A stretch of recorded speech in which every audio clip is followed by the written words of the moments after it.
श्रीगणेशाय नमः। नारद उवाच प्रणम्य शिरसा देवं गौरीपुत्रं विनायकम्। भक्तावासं स्मरेन् नित्यं आयुः कामार्थसिद्धये। प्रणम्य शिरसा देवं गौरीपुत्रं विनायकम्। भक्तावासं स्मरेन् नित्यम् आयुः कामार्थसिद्धये। प्रथमं वक्रतुण्डं च एकदन्तं द्वितीयकं।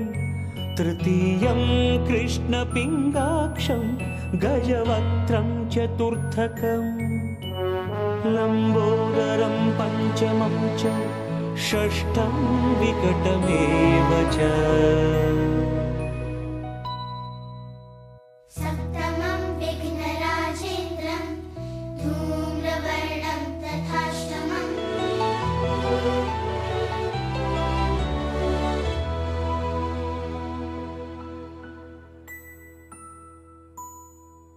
नवमं भालचन्द्रं च दशमं तु विनायकम्। एकादशं गणपतिं द्वादशं तु गजाननम्। द्वादशैतानि नामानि त्रिसन्ध्यं यः पठेन्नरः न च विघ्नभयं तस्य सर्वसिद्धिकरं प्रभो। विद्यार्थी लभते विद्याम्, धनार्थी लभते धनम्, पुत्रार्थी लभते पुत्रान्, मोक्षार्थी लभते गतिम्।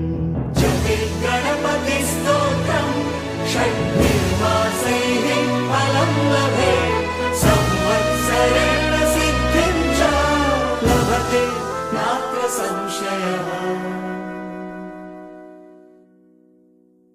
अष्टभ्यो ब्राह्मणेभ्यश्च लिखित्वा यः समर्पयेत्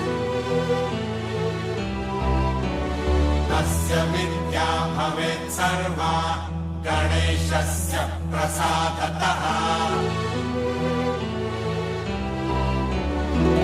इति श्रीनारदपुराणे संकष्टनाशनं नाम श्रीगणपतिस्तोत्रं सम्पूर्णम्।